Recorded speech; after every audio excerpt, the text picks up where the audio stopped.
Hey, I'm SJ and this is the Menopause and Motherhood Podcast.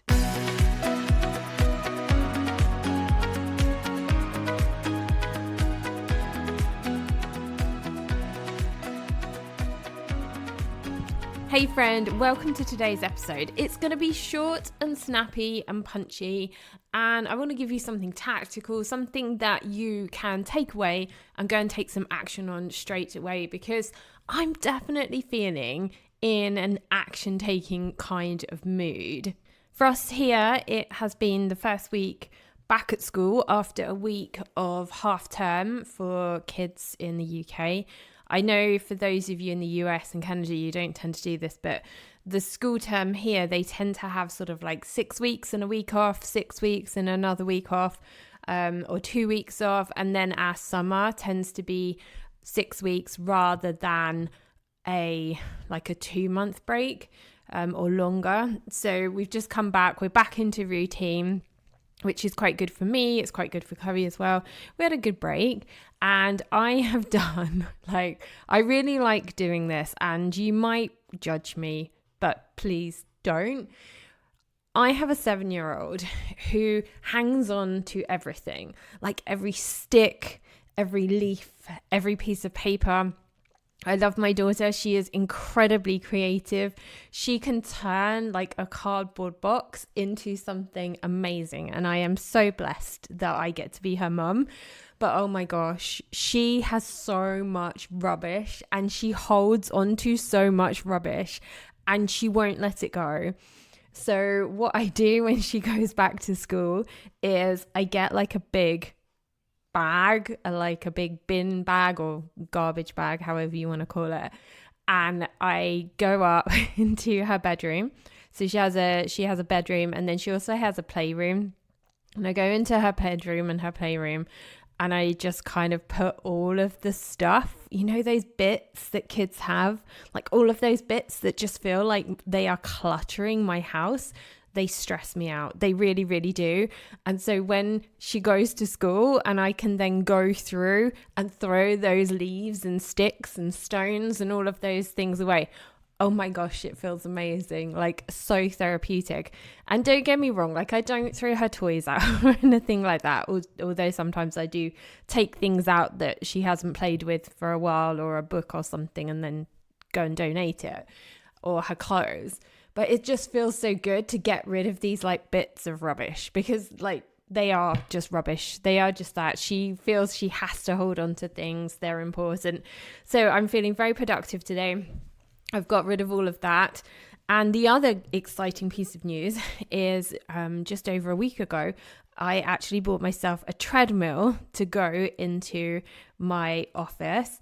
So we're really lucky here where we live. We have quite a large home by UK standards, probably not so much like US standards, but I have my own kind of office stroke gym. So we sort of call it the Joffice. And it's got my desk where I do my podcasting, and then it's also got my Peloton bike. And then I have recently added to the family a treadmill. And I really wanted to get back into running again. I used to enjoy running, but it's just not that easy to run where we live.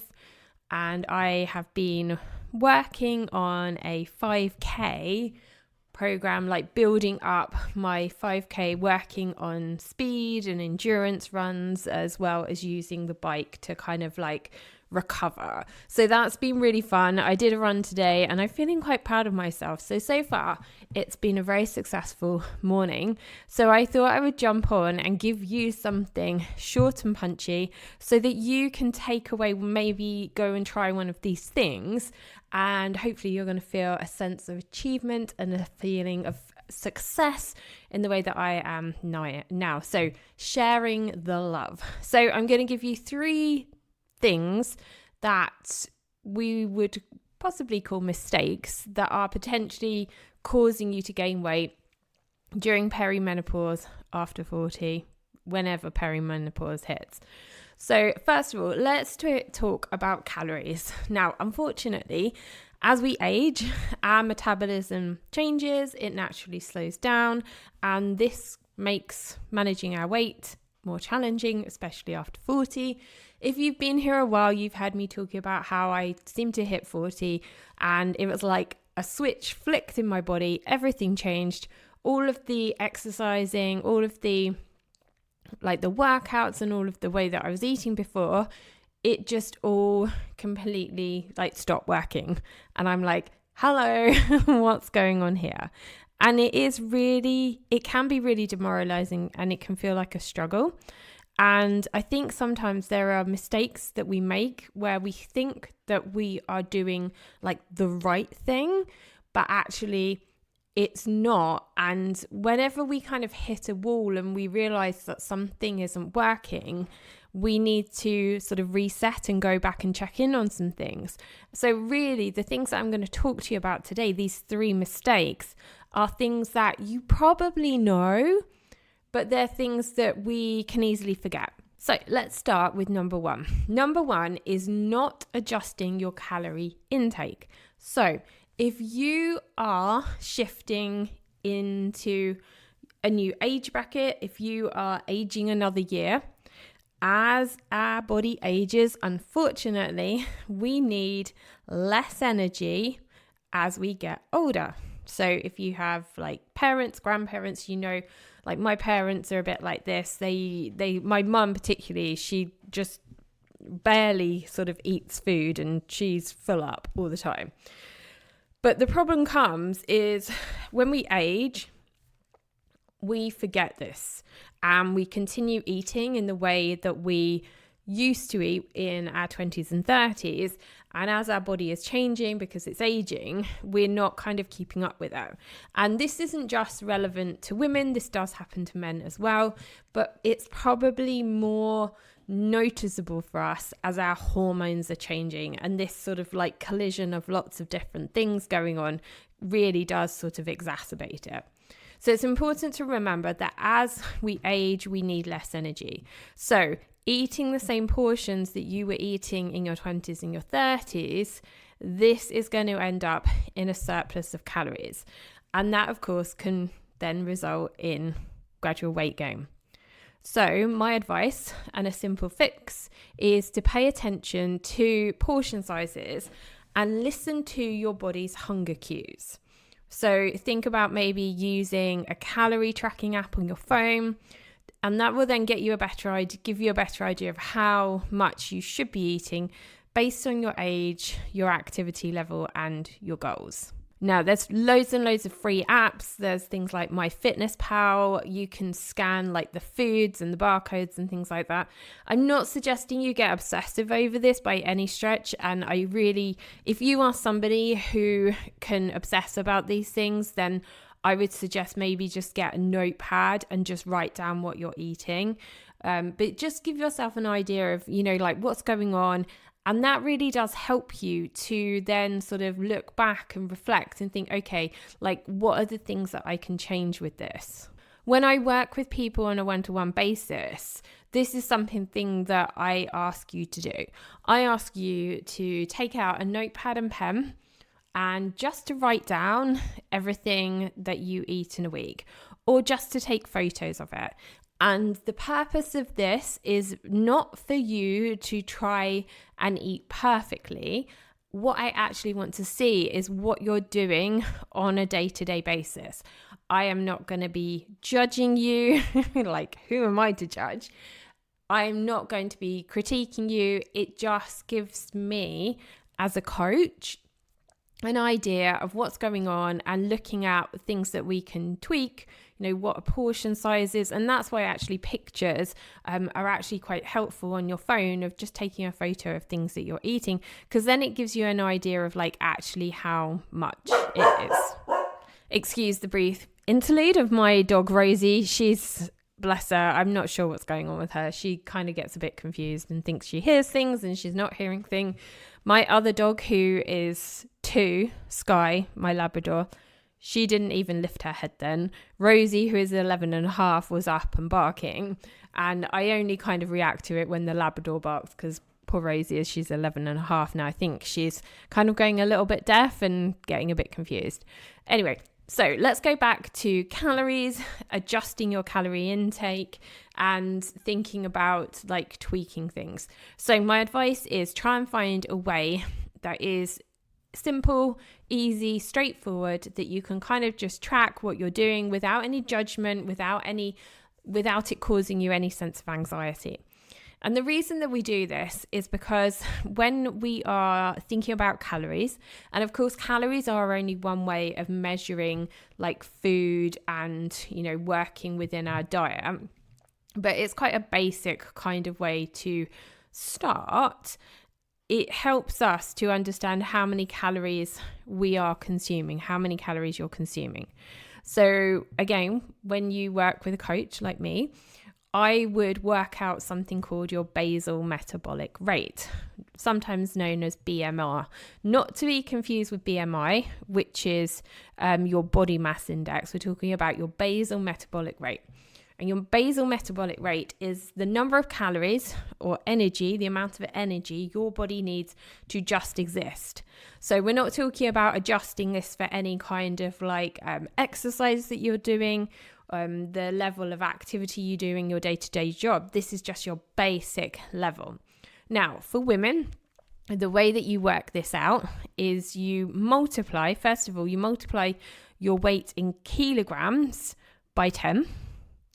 Then you add 6.25 multiplied by your height in centimeters, and then you minus 5 times your age in years and take away 16. Now, I will put that calculation in the show notes for you. And if you are a friend of the show on the Patreon program, you can message me or post in the community and I can check your calculation for you. I'm quite happy to do that. So the calculation is in the show notes. But ultimately, that's going to give you your basal metabolic rate. So that is the amount of calories your body needs to just exist, to sleep, to breathe, like all of these basic things. So if you think about the calculation and you look at it in the show notes, it's looking at your weight, because the amount of calories that your body needs does depend on your weight, because the heavier you are, the more your body has to work, because it's got to work harder to move. It's also taking into consideration your height, and then it's also taking into consideration your age in years. So as you age, that BMR is going to change. So it's a good idea and I challenge you to work out that calculation, and then also just to keep a real simple track of like what you're eating just over a week. And it might just really give you some big clues of ways that you could actually really quite simply reduce your calories. Now, again, if you are a friend of the show through the Patreon program, what you could do if you wanted to is maybe share your BMR, and then you could also maybe share like your week's worth of like food if you wanted to, if you felt comfortable sharing that. And then I can have a look at that for you and, tweak it as part of we could do like a Q&A session around it as a community, if you like. So yeah, if you're a friend of the show through the Patreon program, maybe go over and do that, and we can see how we can help each other and just tweak some of these things, because sometimes it's really, really straightforward. But because we're doing it and we're living our life on a day-to-day basis, it's actually quite helpful to have other people to kind of take a look for you. Now, if you like the idea of this, and perhaps maybe you've tried that, you've seen that there's something in your diet you want to tweak, but you want to go a little bit further, I would love to be your coach, and you can grab some one-to-one coaching with me as part of the package that I call the Weight Loss Framework. So you get 90 days working with me, a weekly coaching call, access to my online course, the Weight Loss Framework, as well as 2 downloadable PDFs that are planners. So the first planner is the 90-day health and fitness planner, where you keep a track of the exercise that you're doing, your meal plans, your recipes. And the other one is your like life planner, where you can put all your appointments, your work, everything that's going on with your kids in it as well. So amazing resources, 2 planners, an online course that's going to help you to get organized so you can find the time to do all your meal prepping, all of your workouts. And then also you're going to have a weekly call with me to really dig into what's going on in your life and how we can work on that and change some things. So that is definitely an option there if you feel that would be a benefit to you. So number 1, we've spoken about adjusting your calorie intake. Number 2, and I think this is a really common mistake that we can make, and it's not our fault, is we can rely too much on processed healthy foods. Now, you know the things that I mean. Like when you go into your supermarket, your grocery shop, there are so many foods that are on the shelves as marketed as healthy or low fat or high in protein. High in protein tends to be the one that's like the big thing that I really notice. And you'll see that on things like yogurt, you'll see it on bread, you'll see it on cereals, like all kind of like crazy things. And often these foods that are, well packaged, marketed, ultra processed foods, they're going to be loaded with a lot of other ingredients that you're not going to want in your diet. So they're likely to be loaded with hidden sugars, lots of artificial ingredients and preservatives, and these can all contribute to weight gain and problems with your metabolism. And last episode I was talking about we want to make sure that what we're consuming is easy for our body to process and for our body to get rid of the ingredients that it doesn't need. So really, these processed healthy foods that are labeled as healthy, if you take a moment just to read the ingredients, it's really eye-opening. And some of those ingredients are not good for you, and they're going to mean that your body has to work harder to get rid of the things in those foods that you don't need.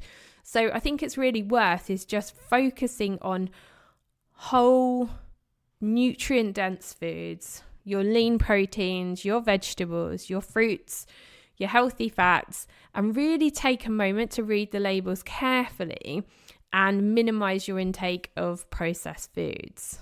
If you've been here a while, you've probably heard some of my episodes around ultra processed foods, and I would really encourage you just to scroll down and see if you can find them. I will also try and link them in the show notes for you.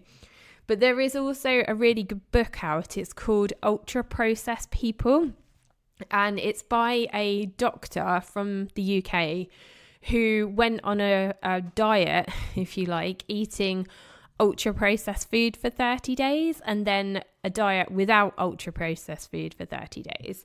And he talks through his experiences, he talks through the marketing behind ultra processed food and what goes into it. He talks about some of the companies like Nestle and the way that they market their foods and the impacts on some of the indigenous populations in countries where they've never come across these kinds of foods, and they have a really negative impact on those people's health. I actually listened to the book because I like to walk and listen to books at the same time, but I did buy a hard copy of the book too. But honestly, once you've read that book and you have really sort of dug into ultra processed food, the ingredients food, it's really, really eye-opening. And I know here in the UK, we do have a lot stricter rules of what can and can't go in food. But I know in other countries across the world that those rules are far more lax. And I think if you are really thinking about, things that you can do simply to improve your weight loss, just trying to remove where possible those ultra processed foods, that is going to go a long way to doing that. Now, let me give you an example of something. So I was in the cheese aisle recently. This is like how I roll in my life. And I was looking at the labels of a product called Philadelphia, which I'm sure many of you have come across. It's like a cream cheese in a tub. And I was looking at the ingredients on that. And then I was looking at comparing that to the ingredients in like a supermarket own brand, like soft cheese. And if you look at the ingredients in Philadelphia here in the UK, not only is that product twice the cost of cream cheese, like basic cream cheese, it's got a whole load of additional additives and ingredients and gums and things in it that you don't need. You really don't need. So you could save yourself some money often with many of these products by buying things that are less processed, because they're going to ultimately like be cheaper because they haven't been processed in the same way. Supermarket own brands, for us in the UK, it's really definitely like the Philadelphia versus soft cheese. Like that's a really good example. Have a look at things like cereals, have a look at like the bread that you're buying. For those of you in the US, I know that some of your bread can be really quite high in sugar compared to the bread that we have here in the UK. And I've certainly been to the US a few times and really like I can taste the difference, and it's not, you know, it's really noticeable. So have a look at your ingredients, see if you can, you know, maybe remove or swap out some of these processed foods. And again, this is where you know, having a look in your cupboards, having a look at what goes on your plate in a non-judgmental way, you know, just out of curiosity. Think about it like that. It's curiosity. It's an experiment. You're having a look. It's not here. It's not something to beat yourself up with. It's what's in here. You're stock taking, if you like, but don't give yourself a hard time about it. And again, if this is something that you want to dig into, if you would like me to have a look at what's going on, what you've got in your cupboards, you know, what your day-to-day eating looks like, what exercise looks like, helping and supporting you to make some tweaks, then grab some of the coaching with the weight loss framework. The link is in the show notes. Number 3, a common mistake that we can make, particularly in society now, we have this over-reliance on carbohydrates. And the mistake that we really often make is not getting enough protein. Now, protein is a topic that I'm really going to dig into over the coming weeks in this podcast, because for us as menopausal, perimenopausal women, protein is really vital. But if we kind of rewind to this aging process again, I think I've mentioned before is that muscle mass does decline as we age.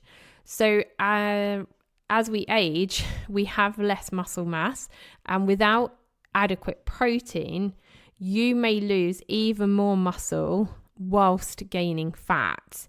And there have been a lot of studies done here in the UK and in the US where they did sort of like an intervention with people who were older, and they were increasing their muscle mass, and they looked at recovery rates from hospital. And ultimately, the outcome generally was that if you increase your protein, ideally around 30 grams per meal, that's going to be really, really helpful for you to recover, to stop your muscle mass from declining as well. So include a good source of protein in every meal if you can.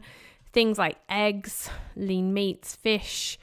Greek yogurt is a good option as well. But again, if you're down the yogurt aisle, read your labels. A higher protein intake really can help you to feel fuller for longer and reduce cravings too.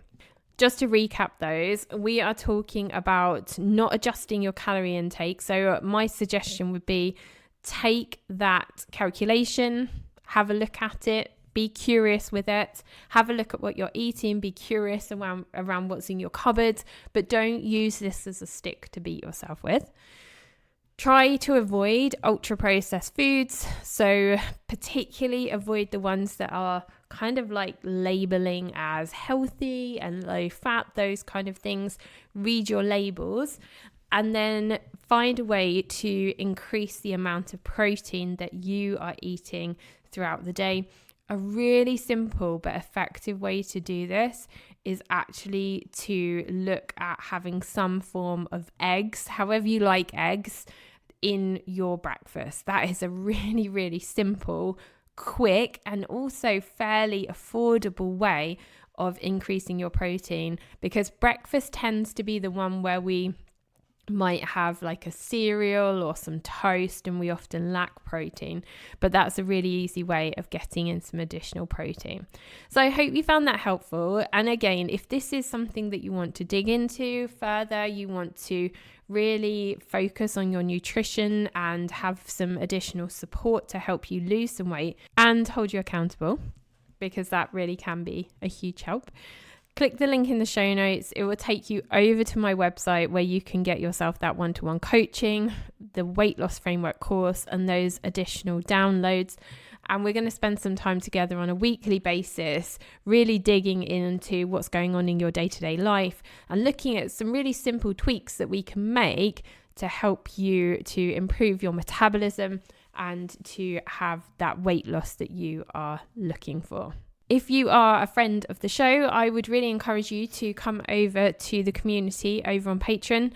Pop in your BMR, maybe take a photo of your food diary, and we can maybe support each other with some ideas and some tweaks to what is going on. Or take a photo of your fridge and post it in the community. So I hope you found this episode helpful. Have an amazing day, have an amazing week, and I look forward to catching you in the next episode.